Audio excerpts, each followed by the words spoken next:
Here's something you don't see too often, 1955 Nomad. And it's got custom touches to it too. It's more over the top than when it came from the factory.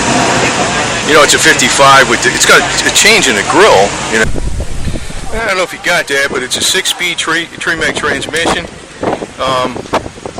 Pops the clutch over 3,500 RPMs. Of course, I'm having camera problems now. It's 6-speed Tremec transmission, Corvette front to rear, 427, 650 horsepower. If he pops the clutch at 3,500 RPMs, it'll pull the wheels right off the ground, and it still gets 30 miles per gallon with that 6-speed in there.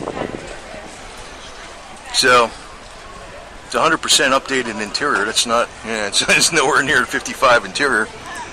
And he's got $195,000 into this sucker, man. So, man, that's what cars you can really. That's smooth as glass, man. They never looked at the bodies when it came out. The paint when it came out from the factory. Oh, look at the exhaust too, man. Paint when it came out from the factory always had some orange peel on them.